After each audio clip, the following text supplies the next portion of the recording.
tells me you just drank. In fact, I have an odor. There's an odor in this courtroom of alcohol. Court is on the record in the State of Ohio versus James Carl English, case number 25 TRC 953. On November 17th, 2025, Mr. English pled guilty and was convicted of operating a vehicle under the influence, a first offense in 10 years. As part of his sentence, the court imposed a sentence. I placed him on supervised community control supervision for 18 months, suspended his license for 18 months, ordered him into treatment, and other things. I did order a 3-day jail sentence, but I allowed him to attend and complete a driver intervention program in lieu of that 3-day jail sentence. I also ordered him to pay all fines and costs by the deadline of January 31st of 2026. I set a payment review hearing and sentence compliance hearing for February 19th at 2026 at 1 p.m. On December 23rd, 2026, a probation violation complaint was filed against Mr. English with a warrant attached, indicating that, or alleging that Mr. English failed to report in for scheduled probation appointments, and that, as I said, a warrant was issued. And then in addition, Mr. English failed to appear for that payment review hearing that was scheduled on February 19th, 2026. And being that a bench warrant had already been issued and in place, the court just ordered that continue. And then on March 11, 2026, another probation violation complaint was filed against Mr. English, alleging that Mr. English failed to report in for his March 9th, 2026 3-day jail commitment because he did not complete the driver intervention program to provide apparently any scheduled information that he's scheduled for. Mr. English is turning himself in on that warrant today. He is appearing without counsel. Also present in the courtroom is the probation officer, Sean Benoit. Mr. English, have you received copies of both probation violation complaints filed against you? I'm going to read you your rights, so please pay attention to the rights I'm about to read to you. You do have a right to be informed of and to understand the nature and the elements of the complaints filed against you. You also have a right to know the potential penalties that could be imposed. If you are convicted of violating your probation in any way in this case, I could impose up to a maximum 177-day jail sentence. I could extend your probation from what was originally set for 18 months up to a maximum 5 years. So I could extend it for 3.5 additional years, and I could extend it for any period of tolling. Tolling is any period that where you have not been reporting into probation. So I could add that additional time onto that extension. And or I could impose more restrictive community control sanctions, more restrictive than what I've... So do you understand the consequences you face if found to have violated your probation? Yes, Your Honor. You do have a right to remain silent and not to say anything during this hearing that might incriminate yourself. Any statement you make could be used against you. You also have a right to a trial, to another hearing, what is much like a trial, but it's what we call a final revocation hearing. At that final revocation hearing, you would have a right to cross-examine witnesses and to confront evidence presented against you. You would have a right to use the court process to secure the attendance of any witness who you would want to testify on your behalf. At that hearing, you would have a right to be proven guilty by a preponderance of the evidence and a right not to testify. You also have a right to have an attorney represent you. I see here that in November you were represented by the Public Defender's Office.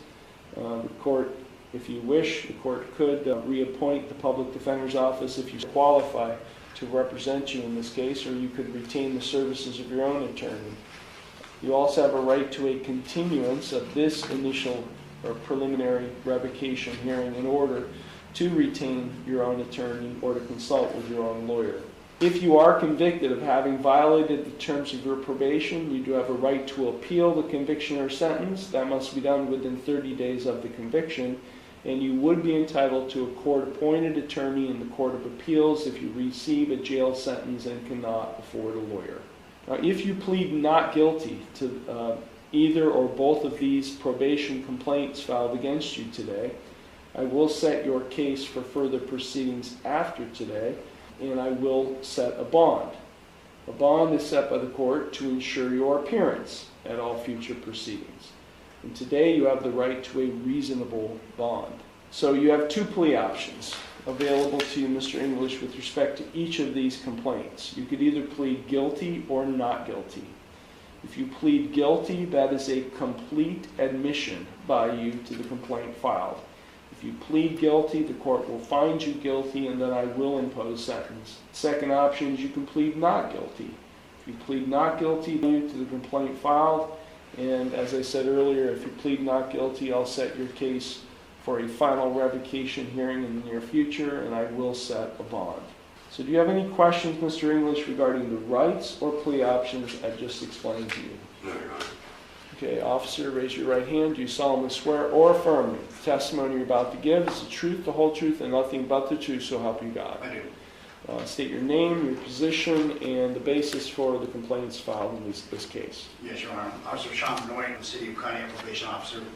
On the basis of the complaint, there's two different complaints. On the December 23rd of 2025 complaint, Mr. English failed to report in for scheduled probation appointments on December 18th and December 23rd. OCSS did provide notifications. I see delivered 4 notifications on December 17th and 18th, and December 22nd and 23rd. And the March 11th complaint is that Mr. English failed to report in for his 3-day jail commitment on March 9th of 2026, Your Honor. Thank you. The court does find a probable cause exists for the filing of these complaints based on the testimony. Okay, we're going to start with, because there's 2 complaints, we're going to start with the first complaint, Mr. English, that was filed on December 23rd, 2025. This is where you allegedly failed to report to your probation appointments. How do you plead to that complaint? I'd like to plead not guilty to the 23rd because I didn't receive... Okay, just that, no explanation. You should plead not guilty? Yes. Okay, and then to the probation violation complaint filed on March 11th, how do you plead? Also not guilty. Okay, the court will accept your not guilty pleas to both complaints. Are you asking me to reappoint the public defender's office to represent you? Yes, please. Okay, you have your financial circumstances at all changed since November? Yes.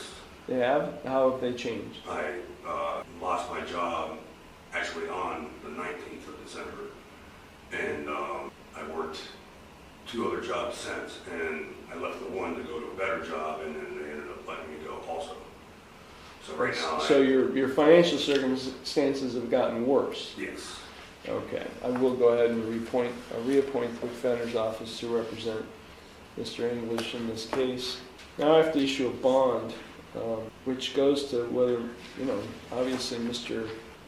English, the allegations are that you failed to appear for probation, failed to show up, the allegations are for your jail sentence. Have you done the DIP program, the driver intervention program? No, I didn't. Have you scheduled anything? I tried, and then I ended up losing my job in December, and I hurt my left hand at work, and they let me go, and then I got super depressed, and I just kind of gave up for a while. And you've already checked with the jail officer about their situation? Yeah, that's all. Has your address at all changed, Mr. English? No, sir. What's the status, Mr. English, of your treatment that I ordered you? I ordered you to obtain a comprehensive diagnostic assessment at the Lake Area Recovery Center. Have you done anything? I did the initial assessment. Yeah. And then, like I said, I just got depression hit real bad right before the holidays, and I just gave up for So did they make recommendations? Are you aware, officer? He sent me a message saying he had it rescheduled for December 1st, 2025 at 1:30, Your Honor, and I received no updates. That was just him simply stating that. Did you complete an intake or did you do the full assessment? The first part. Did they ask you all kinds of questions? Yeah. How long did it take? Not long. Yeah, so you just did the intake. You haven't even done the assessment yet, Mr. English. That was all the paperwork for it. Yeah. Have you screened him lately? Yes, Your Honor, he screened today, tested positive for alcohol and marijuana. Look at English. I want to throw you in jail so bad right now. I understand. Because right now, look, I understand depression. I get it. But right now, whoever's sitting in this chair thinks that you're just thumbing your nose at whatever I need you to do.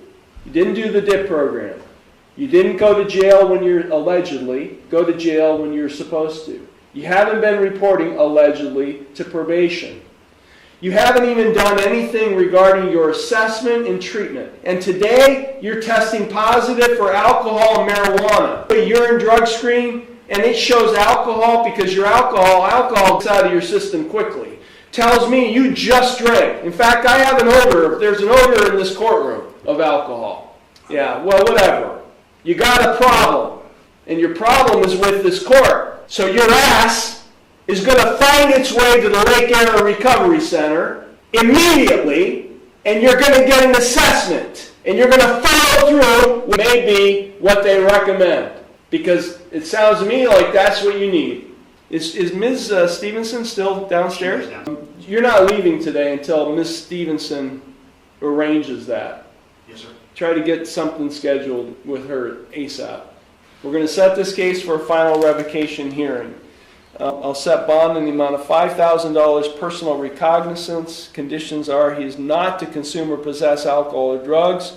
He, again, it's part of his sentence. He is to obtain an alcohol drug assessment at the Lake Area Recovery Center. He's subject to random chemical testing, and he's successfully complied with any and all treatment recommendations at the Lake Area Recovery Center. We're going to set this case for a final revocation hearing in the next few weeks. I want to keep this case close as quickly as possible. I don't want to extend this too far into the distant future.